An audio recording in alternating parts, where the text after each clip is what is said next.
뉴스나 여러 것을 우리가 살펴보면 학명이라는 말이 자주 나옵니다. 학명. 내 명을 거역한 것이지요. 또 유명한 어록의 나무를 뜻합니다. 요즘 시대가 어느 시대인데 명령을 이야기하고 어떤 시대인데 학명을 이야기하겠습니까? 요즘 권력기관의 끊임없는 대립으로 인해서 법을 집행하는 이 사법기관이 조금 어수선하죠. 우리 그리스도인들은 참 높은 자리로 올라갈수록 참 겸손해야 된다는 것을 우리 주님은 잘 우리에게 가르쳐주고 있습니다. 내가 대접받고자 하느냐? 내가 먼저 대접하여라. 내가 높아지고자 하느냐? 내가 먼저 낮은 자가 되어라. 그렇게 말씀합니다. 세상은 참 섬김이 부족한 것 같아요. 서로가 서로 섬기고 또 서로가 서로를 인정해주면 참 크고 작은 그러한 분쟁이 사라질 텐데 사람들은 저마다 자기가 잘났다고 하지요. 또 자기가 최고라고 하지요. 또 높은 자리에 있으면은 아랫사람을 깔아뭉개는 그런 일들이 비일비재합니다. 그니 여러분, 명령불복종에 대한 이야기는 봉건주의에서는 일어나는 일이지요. 특별한 예외는 있어요. 군대는 그렇습니다. 군대는 자기 상관의 명에 철저하게 따라야 되는 거죠. 전쟁이 났는데 자기 상관이 밉다고 따르지 않는 굉장한 전쟁에 있어서 수행에 차질이 오죠. 이런 것들은 철저한 우리의 명령에 따를 필요는 있지만은 민주주의 사회에서는 너나 할 것 없이 하는 말은 하는 겁니다. 그렇죠? 시장이 잘못되면 시장이 잘못된 것을 지적할 수 있고요. 대통령이 잘못되면 대통령이 잘못된 것을 지적할 수 있는 것이 민주주의입니다. 그런데 요즘 내 명령을 따르지 않았다 라는 그런 분개하는 모습을 보면서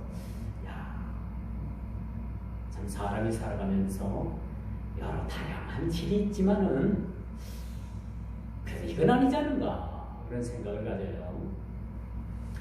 인터넷 매체를 보니까 농구 선수들 중에서 우리나라가 기여한 흑인 선수가 있더라고요. 제가 이름은 못 외워왔습니다만은 그 흑인 선수를 우리나라 사람 네티즌들이 그 흑인 선수를 인종차별을 하는 거예요. 그리고 심지어는 자기 가족까지, 그 아들, 자식, 부인까지도 심지어는 인종차별을 하는 거예요. 전 그걸 보면서 참 못됐다 그런 생각을 해요. 우리가 참 다양성을 인정해야 되는 그런 시대에 살아가고 있습니다. 다양성. 사회가 복잡해지고 또 분업화되어지고 여러 어떤 다양성을 가지는 사회에 모든 다양성을 인정해야 돼요. 우리 뭐 백이민족이라고 해가지고 우리나라 고유민족 흰옷을 즐겨 입는 민족 이거 옛날에 다 깨진 겁니다. 이런 상상 다 깨진 거예요 지금. 그렇지 않아요? 백이민족이 되어서 뭐가 우리나라가 세계 역사에 지나친 역사를 그렇게 역사에 그런 어떤 세계 역사를 어떤 끼친 일이 있습니까? 좋은 역사에 일을 끼친 일이 있어요? 무고한 5,000년 세월의 역사를 자랑하지만은 그 5,000년 역사 세월 속에 우리나라가 뭔가 세계 역사에 뭔가 한 획을 그은 것이 뭐가 있습니까? 없잖아요.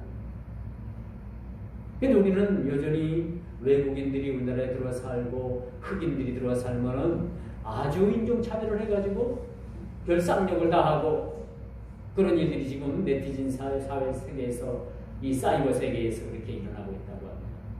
여러분 충격적인 이야기 한번 할까요? 미국에 가면요.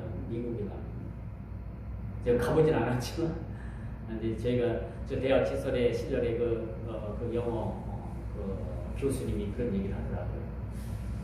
미국에 가면 백인을 가장 우선적으로 그렇게 자기들이 우월 의식에 빠져 있는 백인 우월 의식이에요. 그 다음에 인종이 백인 다음에 누구를 그렇게 우월하게 생각하는지 압니까? 응? 흑인이 흑인. 근데 우리나라 사람들은 이 흑인만 보면 뭐 그렇게 어쩌리저쩌리 혐오감을 가지고 그런 어떤 지금 사이버상에서 그런 일들이 벌어지고 있는데 이건 모르는, 그건 미국 사회를 뭐 알지도 못하는 사람들의 이야기입니다. 그래서 세 번째 누구예요? 세 번째 우리 동양 황인종? 동양인들? 하하. 응? 집에 기르는 개를. 그렇죠. 그렇죠. 세 번째는 집에 기르는 개를 중요시하게 해요. 맨 마지막 막판에는 이 동양계 사람들을 가장 그렇게 낮게 보는 거예요. 낮게 보는 거예요. 결국은 이 동양계, 이 아시아권 사람들은요, 개만지도 못한 취급을 받는 거예요. 이 미국 사람들 기준에서는 그렇습니다. 엄청난 인종차별 아닙니까? 그렇잖아요. 왜 제가 그런 말씀을 드리느냐? 오늘 말씀이 한번 우리가 생각해 보죠. 이 교회 안에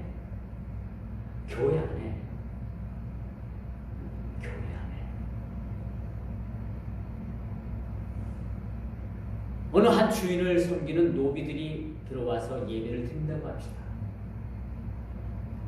노비, 종.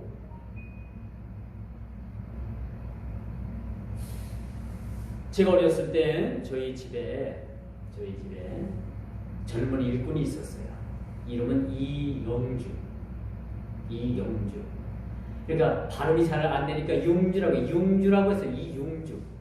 이 젊은 사람이 저희 집에 와가지고 그렇게 일을 돕고 1년에 뭐 쌀 몇 가마 그렇게 해서 세경을 받아가지고 그렇게 옛날에 그런 일들 많았잖아요. 머슴이라고 했잖아요. 그쵸? 예전에는 그런 분이 있었어요.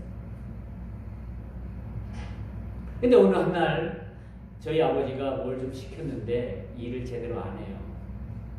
안 하고 이제 그날이 그 백중날이었던가 그래. 백중 아니죠? 백중. 그날 옷을 싹 갈아입고 어디 놀러 간다고, 시내 놀러 간다고 저희 아버지한테 허락도 안 받고 가버렸어요. 저희 아버지는 또 들에 나가서 열심히 일을 했는데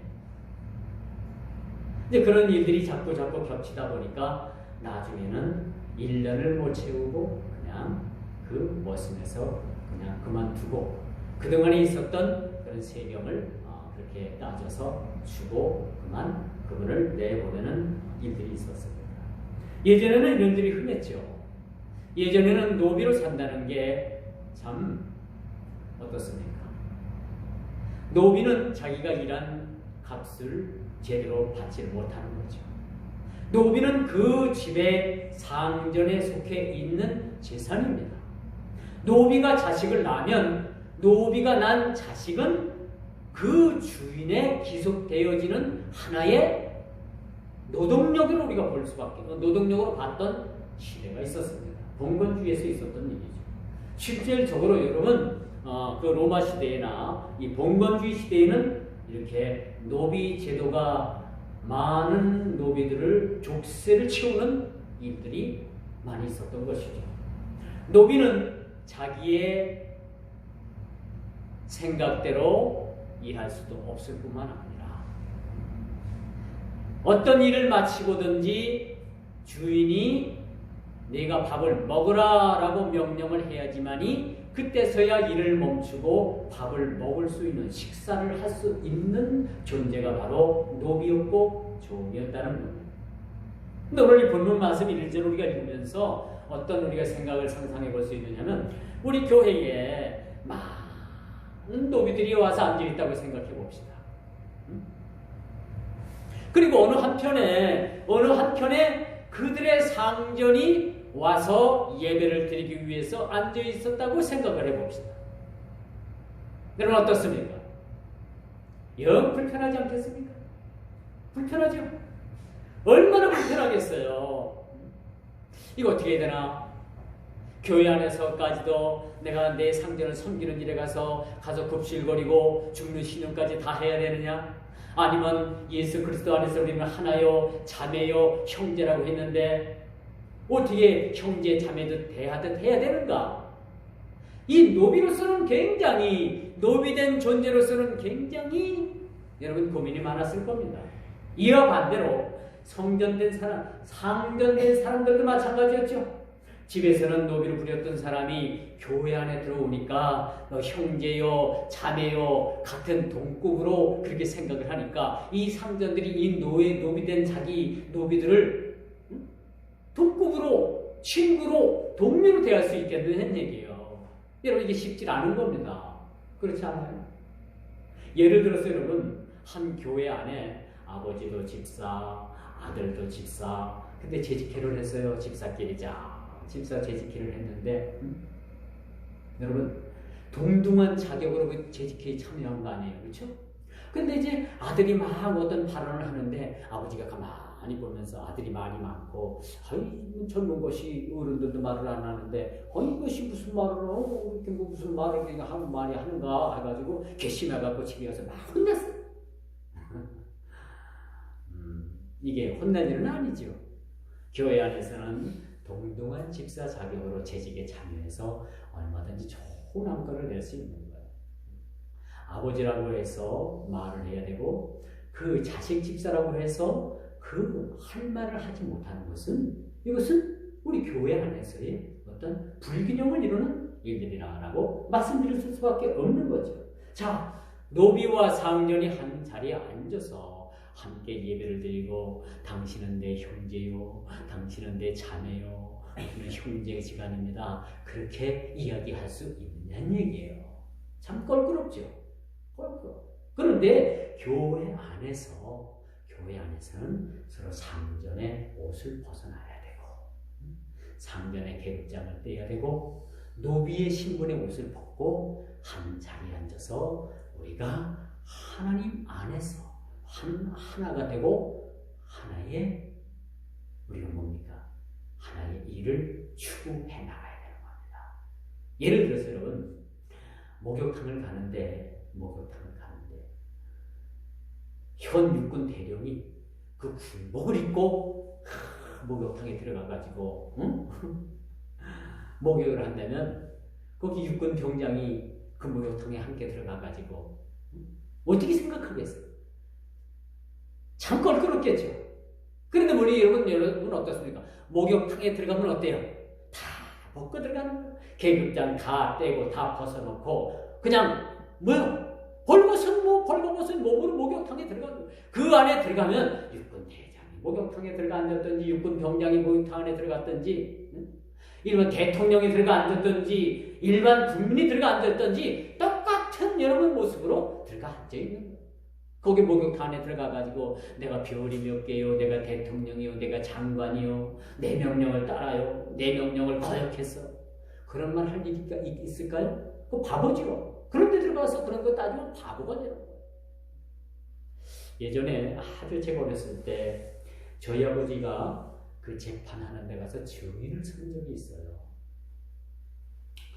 어떤 일이 있냐면은 그 우리 마을에 이제 땅을 팔고 사는 관계가 있었는데 이 땅을 판 사람이 땅값을 받고 땅을 안 팔았다는 거야. 옛날 같으면 지금이야 다 계약서 쓰고 그렇게 하는데 옛날에는 안 그랬잖아요. 뭉태기 돈 가져와서 쉬어가지고 주고서 그렇죠? 그렇게 해서 이제 이웃이니까 계약서 쓸 것도 없이 언제까지 잔금 치르고 어떻게 하겠다 해갖고 한꺼번에 다시을 하든지 해갖고 땅을 주고 팔고 나중에 가서 등기를 했다는 얘기예요. 그런데 이 판 사람이 안 팔았다고 시침을 딱 대고 이거 싹 닦고 증인도 없죠. 그렇게 이제 재판이 걸렸어요. 그래가지고 이제 이웃을 저희 아버지가 너무너무 잘 알고 그 이웃이 돈을 벌어가지고 어느 날 가가지고 그 땅값을 지불하고 샀다는 걸 저희 아버지도 암암리에 알았던 거예요. 그래서 저희 아버지를 증인을 세워가지고 재판석에 딱 세웠는데 땅을 판 사람 그 군의 처남이 현직 육군 대령이었어요. 그때 당시 육군 대령은 대단한 거, 지금도 대단한 거 아닙니까? 육군 대령의 계급장을 달려면 적어도 육군사관은 끝나봐요. 3사를 나온다든가 학사 장교를 한다든가 하면 아주 특별한 경우가 아니면 다 육군 중령에서 전부 다 전역을 하는데 육군 대령이라는 것은 육사를 나왔다는 거예요. 재판이 열려지고 있는데 아주 그냥 단독부장을 하고 권총을 탁 차고 재판석에 딱 들어가는 거예요. 그러니까 판사가 참 그걸 보니까 참 괘씸하거든. 그래서 판사가 어이 당신 육군 대령 당신씨 나가서 무장 해제하고 들어오시오.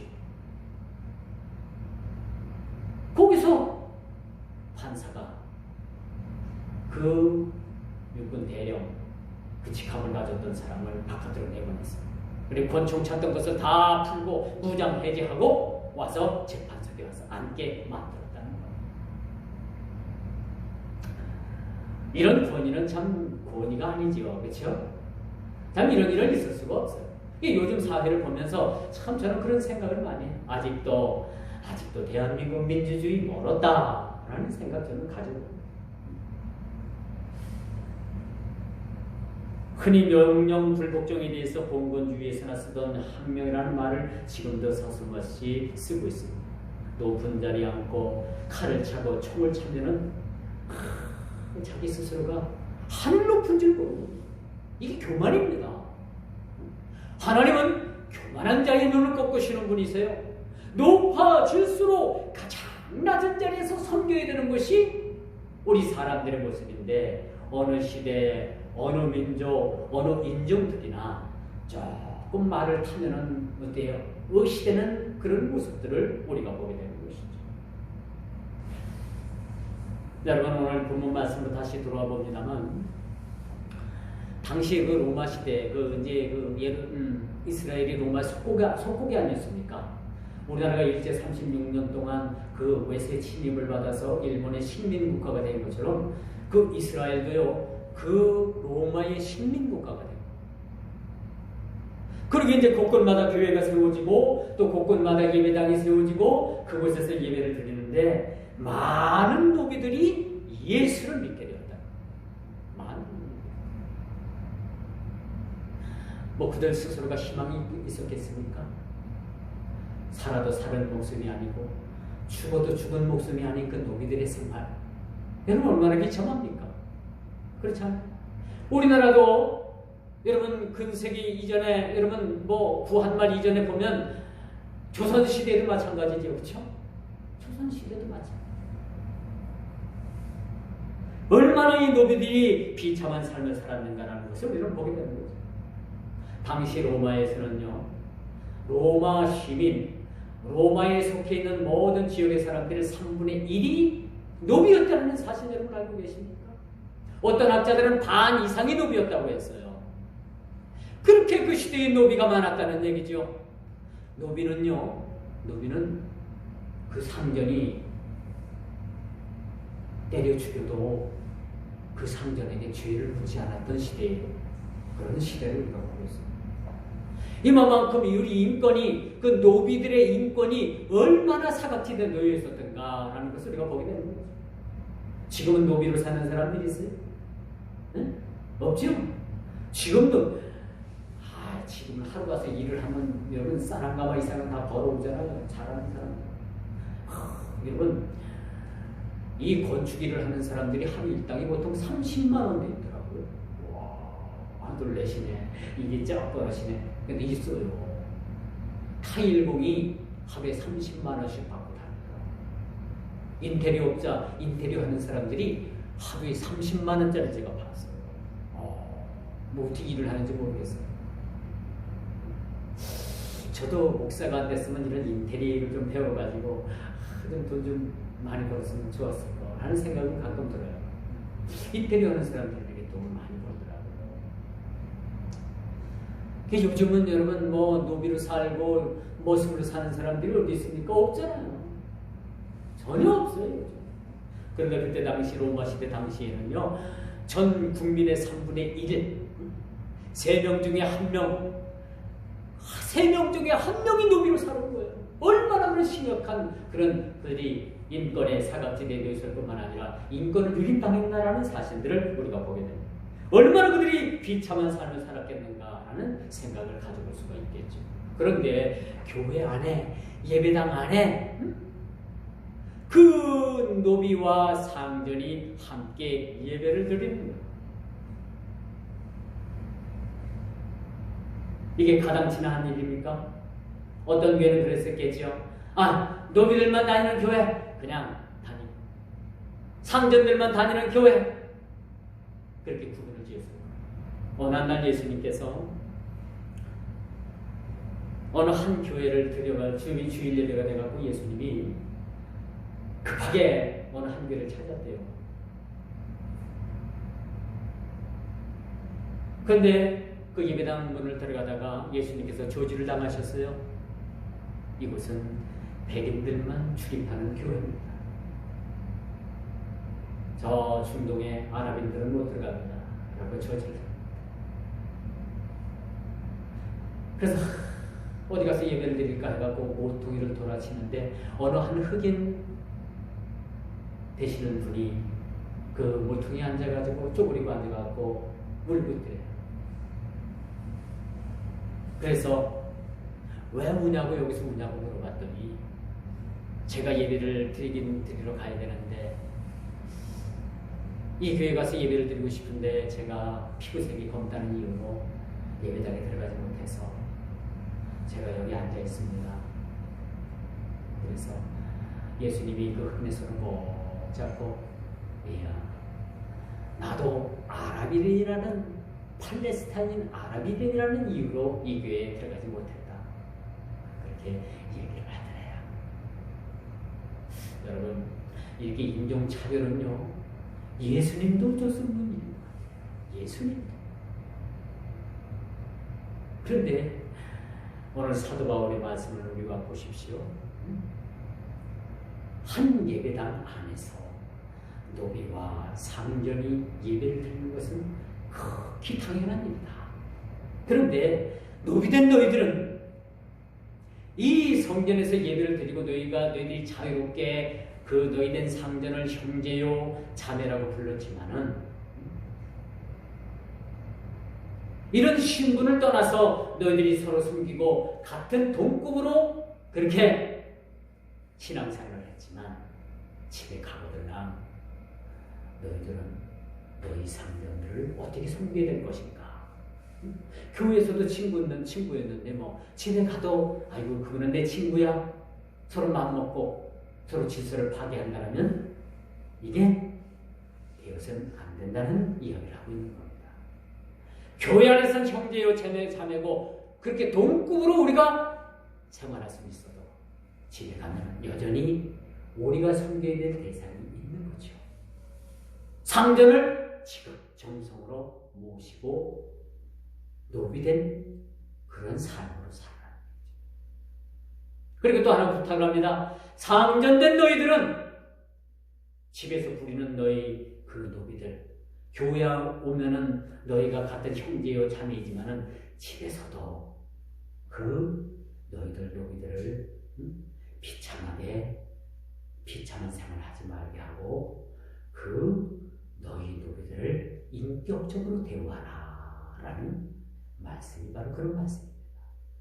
참고로 하나님은 질서의 하나님이죠.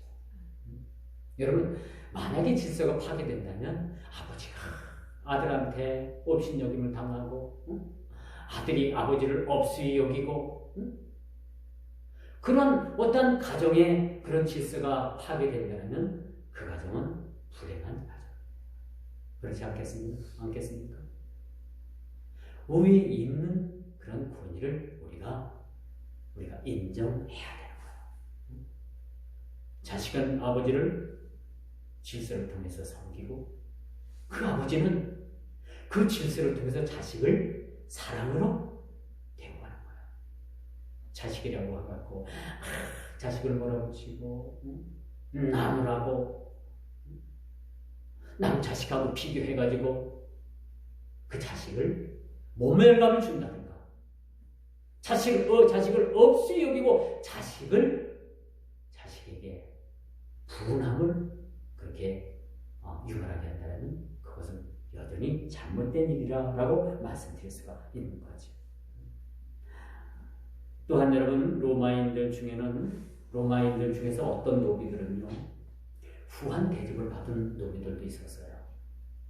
그 노비들이 어떤 일을 했느냐, 요리사가 있었는데 노비였습니다. 그런 노비는 대우를 받았어요. 또 이발사가 있었어요. 로마 시대에. 그런 이발사들도 대우를 받았어요. 로마 시대에는 여러분, 수술을, 지금도 여러분 병원에서 수술을 하지만 그때 당시에도 수술이 발달이 됐어요. 그래서 로마에서 이발사들이 미용 수술을 했고 어떤 외과적인 수술을 했다는 사실, 이것이 문헌에도 드러나 있고 여러 군데 이것이 그렇게 고증되어진 그러한 일들이라고 볼 수가 있겠죠. 지금 이발사는 우리가 어떻게 생각해요? 아이고 저 깍사. 그 직업을 우리가 은근히 그 직업을 요즘 어때요? 은근히 깔봐요. 미용사 하면 어때요? 덜 깔봐요. 여자들이 할 수는지 몰라지만 이발사 하면 여러분 어때요? 아이 저 깍사. 대부분 이발사라고 하지 않고 뭐라 그래요? 대부분 비속어를 이야기하잖아요. 그런데 로마 시대의 이발사는 그렇지 않았어요. 로마 시대의 이발사는요, 노예의 신분이었지만은 대우를 받았다는 거, 대우. 그리고 그 주치의가 있었어요. 그 주인의 종으로서 살면서, 노비로서 살면서 주인의 건강을 늘 체크하고 돌보는 주치의가 있었는데 이런 노비들은 대우를 받았다는 거예요. 이렇게 전문적인 일을 하면서 상당한 지위를 갖고 있는 노예들도 있었다고 합니다. 그러나 오늘 성경의 노예에 대한 기사가 자주 나오는 것을 볼 때 초대교회에 여러분 교인들 가운데 이러한 노예들이 상당히 많이 있었다는 것을 저는 말씀을 통해서 확인해 볼 수 있어요. 고린도전서 7장, 에베소서 6장, 골로새서 3장, 베드로전서 2장. 그것을 이 성경의 문맥만 봐도 초대교회 교회 안에 상당수의 노예들이 예수를 믿기 위해서 교회에 나왔다는 거예요. 이해가 가십니까? 그렇다면 이렇게 노비들이 교회에 나온 그 노비들을 우리는 어떻게 대해야 될까? 그저 종처럼 부릴까요? 교회 안에서 굳은 일만 시킬까요? 그래서는 안 된다는 얘기죠. 똑같은 형제요, 자매요, 똑같은 인격적으로 서로 대하라는 얘기죠. 그래서 우리는 질서를 따라서 섬기는 것은 참으로 아름답다라고 말씀드릴 수가 있는 것입니다. 질서를 역주행하는 것은 있어서는 안 됩니다. 요즘 청와대 수사가 들어가고 울산시장 그 선거 개입한 그 사람들, 또 뭐 대통령이 아주 측근 형님하고 하는 유머시시, 아주 유시들이 왜 이렇게 문제를 일으키는지 모르겠어요. 수사를 하려고 하니까 수사 못하게 전부 다 물갈이 다 갈아치우잖아요. 오늘 내일 중다가 중간 간부급을 이렇게 물갈이를 한다고 하는데 완전히 이제 수사를 못하게 하도록 그렇게 하는 일들을 봅니다. 참 이런 일들은 민주주의 사회에서는 있을 수 없는 일이라고 저는 생각을 합니다. 반드시 여러분 임기가 끝나면 이에 대해서도 반드시 아마 국민의 어떤 물음이 다시 한번 있을 것으로 봅니다만, 질서를 따라서 섬기는 것, 질서를 따라서 행하는 일들은 참 아름다운 겁니다. 질서가 깨지면 모든 나라와 모든 민족이, 이 사회가, 한 가정이, 한 교회가, 모든 것이 마찬가지입니다. 깨지게 되면은 여기서 뭐야? 깨지는 소리가 나오고 버벅거리는 소리가 나오고 언밸런스가 나게 되게 된다는 사실들을 우리가 보게 됩니다. 그래서 자기 상전을 범사에 마땅히 공경할 자로 알지니, 오늘 본문 말씀이 뭡니까?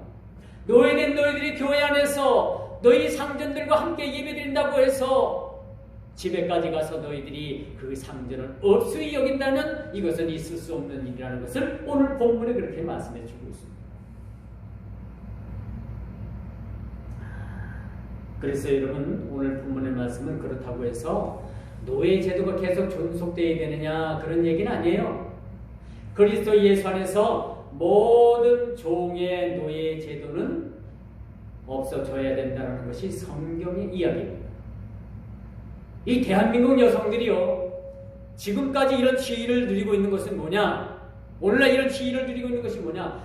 한국 기독교의 굉장한 영향력 때문입니다. 조선 기독교가 들어오면서 YMCA가 결성이 되고 YWCA가 결성이 되면서 한국의 여성들의 지위가 갑작스럽게 이렇게 지위가 향상되었던 사실들을 여러분 알고 계십니다. 미국의 제16대 대통령인 에이브럼 링컨, 16대인지 잘 모르겠어요. 한번 제가 찾아볼게요. 에이브럼 링컨이 그때 당시 남북전쟁이 있었잖아요. 에이브럼 링컨이 북군으로 참석을 했고 또 결국은 그 전쟁이 끝나면서 그 전쟁의 종식을 알리면서 흑인 해방 그런 운동이 일어나기 시작했잖아요. 참 그래서 여러분 에이브럼 링컨이 참 그래서 유명한 것 같습니다. 흑인들의 인권을 보호하고 노예되었던 그 흑인들을 전부 다 인권을 회복시켜주고 노예의 족쇄에서 전부 다 풀어줬던 그런 해방운동이 미국에서도 일어났던 사실을 우리가 보게 되는 것이죠. 여러분 교회 안에서는 서로 격이 없는 형제의 관계로 우리가 대했지만 일상생활로 돌아가서는 여전히 신분의 벽이 존재했다는 사실을 우리가 보게 되는 거죠. 그래서 종되었던 사람은 이제 일상생활로 들어가면 더욱더 상전된 그 자기 상대를 더욱더 그리스도를 섬기듯 해야 되는 것이었고, 그 상전된 사람은, 상전된 주인들은 그 노예된 자기의 종들을 그렇게 참으로 잘 섬기고 인격적으로 대해줘야 된다는 것이 오늘 본문의 취지이기도 했다는 것입니다. 또 하나의 계리 현상을 말씀드려볼까요?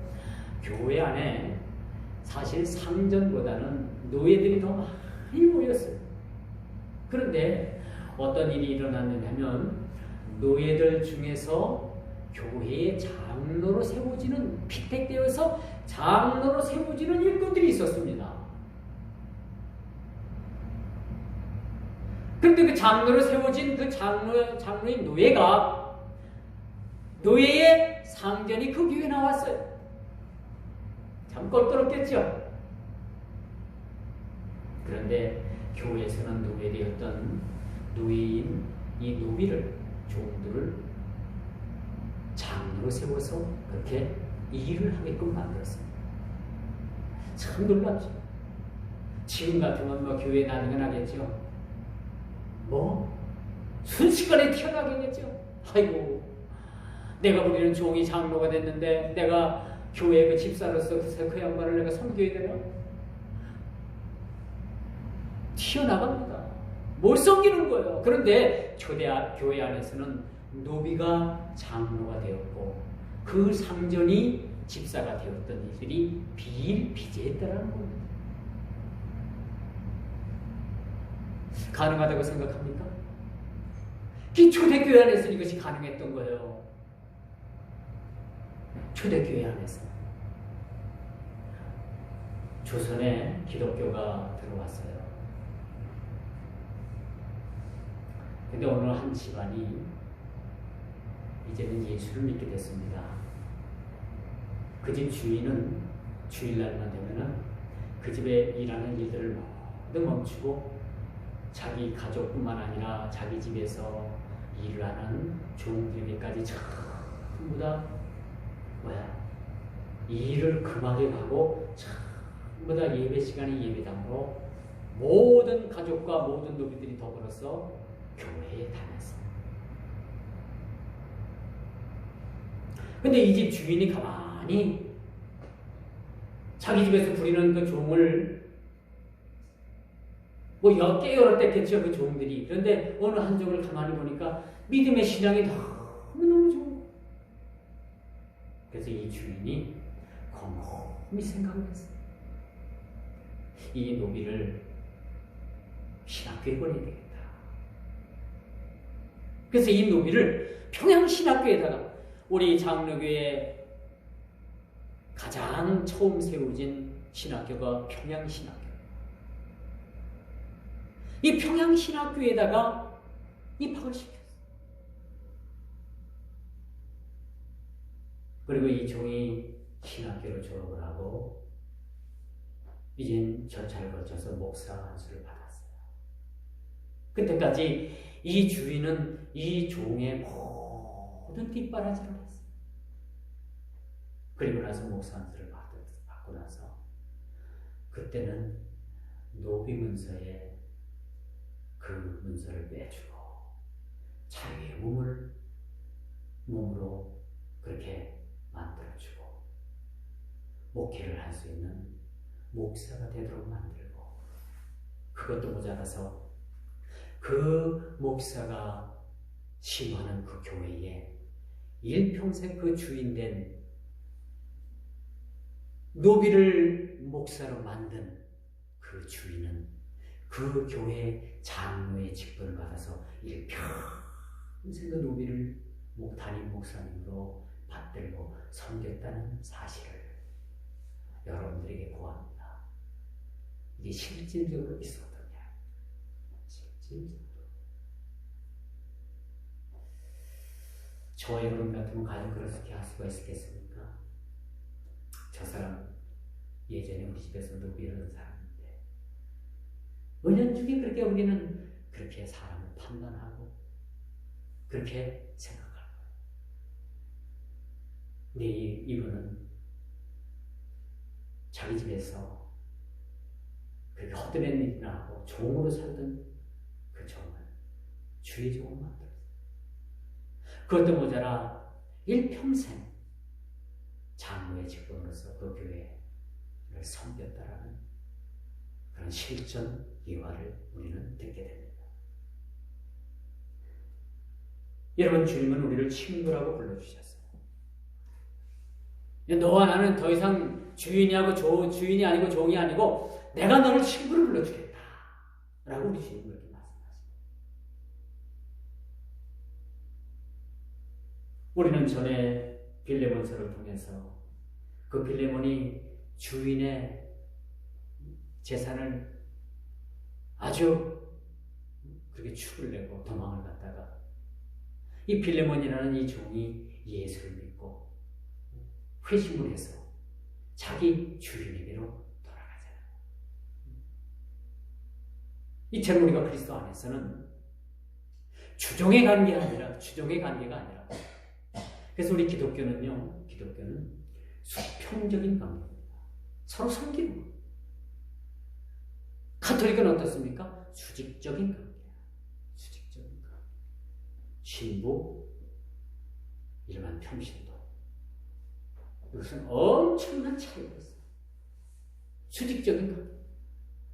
우리 기독교는 횡적인 관계의 반면에 가톨릭은 수직적인, 종적인 관계.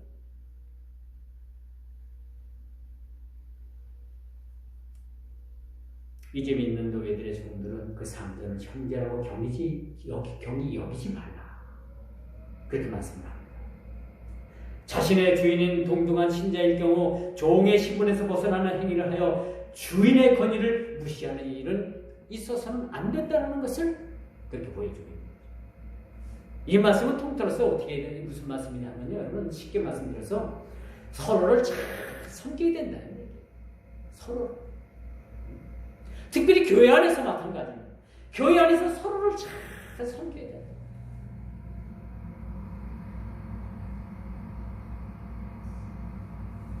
그래서 믿음을 가진 노예들은 그 상전을 더욱 잘 섬겨야 하면 물론이고 예수 그리스도 안에서 주를 섬겨하듯이 해야 된다라고 그렇게 말씀해 주고 있습니다. 또한 주님은 우리를 친구로 부르셨다. 친구는 동등한 자격을 가지고 있는 거예요. 어떤 사람은 그런 얘기를 하더라고요. 친구끼리는 서로 미안하다 하는 말을 하는 게 아니야. 너무너무 절친 사이에는요, 미안하다는 말을 하는 것도 신뢰돼요. 주님은 우리를 친구로 불러주셨습니다. 주님은 우리를 친구로 불러주셨는데 얼마나 감사합니까? 죽을 수밖에 없는 이 죄인들을 부르셔서 친구의 자격까지 부여해 주시는 얼마나 우리가 감사합니다. 오늘 본문의 말씀이 방전이라고 해서 노비를 깔아뭉개는 일이 있어서는 안 되고, 노비라고 해서 교회에 먼저 다녔고 먼저 신앙을 가졌고 교회에서는 동등한 위치라고 해가지고 집에까지 가가지고 그 주인을 깔아뭉개면은 이게 질서가 파괴되지 않겠느냐. 이런 일이 있었어서는 안 되고 서로 한 발자국씩 양보해서 주인은 그 종을 자기 형제, 자기 자식같이 대우를 하고, 그 종은 자기 상전을 부모 대하듯 하고 형제 대하듯 하고 자기 친구 대하듯 하는 얘기죠. 그렇게 급진하게 섬겨야 된다는 것을 그렇게 말씀해 주고 있습니다. 그렇다면 여러분이 이젠 말씀의 결론이 여러분 스스로가 나오겠죠. 아, 이 말씀은 무슨 말씀이다? 서로 섬겨야 된다라는 말씀이에요. 서로 섬겨야 된다는 거예요. 내가 높은 자리에 있다고 해가지고 내 명을 거역했다. 그런 건 공건주의적인 사회에서도 있을 수가 없는 얘기죠. 요즘 그런 일들이 지금 일어나고 있습니다. 참 그런 일들을 우리가 보면서 참 요즘 세상이 뭐가 좀 거꾸로 가고 있는 건 아닌가 그런 생각을 합니다. 이제부터는 너희를 종이라 하지 않겠다라고 말합니다. 너희를 친구라고 부르겠다라고 그렇게 말씀을 합니다. 격이 없는 관계로 모든 것을 내어주신 그리스도의 사랑이 근간이 되는 이 말씀, 서로 섬겨야 된다는 거죠. 서로 섬겨야 된다. 이제 말씀에 결론을 맺습니다. 교회 안에서 상전과 노비가 함께 예배를 드리고 은혜를 받는다? 가능하죠? 아직 안 돼요? 가능합니다. 가능합니다. 그리고 예배를 파고 각자 생활 터전으로 돌아가서도 그 은혜를 같이 공유를 한다? 가능한 일입니다. 가정 예배를 드리고 한 상에 둘러서 주님께 감사의 식탁에 기도를 종된 자들과 함께 한 식탁에 앉아서 감사의 식탁에 기도를 드릴 수 있다? 가능한 일. 우리가 그리스도 예수 안에서 모든 것이 다 가능한 거예요. 모든 죄악 빼놓고서 모든 것이 다 가능한 일입니다. 받은 은혜대로 노비를 자신의 형제를 섬기듯 섬길 수 있을까? 가능한 일입니다. 노비는 교회에서 받은 은혜를 가지고 그 상전을 주를 섬기듯 할 수 있을까? 가능한 일입니다. 교회 안에서는 형제요 자매인 신분인데 생활 터전으로 돌아오면 여전히 상전과 노비의 관계인데 이런 상황의 벽을 넘을 수 있을까? 넘을 수 있겠습니까? 가능한 일입니다. 그리스도 예수 안에서 얼마든지 가능한 일이라고 말씀드릴 수가 있습니다. 그래서 그 은혜와 그 사랑을 우리가 그 무엇을 가지고 우리가 청량할 수가 없는 거예요. 바다를 먹물 삼고 하늘을 두리마리 삼아도 그 주님의 은혜를 우리가 다 청량할 수 없고 헤아릴 수가 없는 거예요. 이러한 사랑으로 이러한 은혜로 서로 섬기라는 겁니다. 이런 사랑과 이런 은혜로 여러분 모두가 섬길 수 있는 자리로 나오시기를 주님의 이름으로 축원하면서 말씀을 맺도록 하겠습니다. 기도합니다.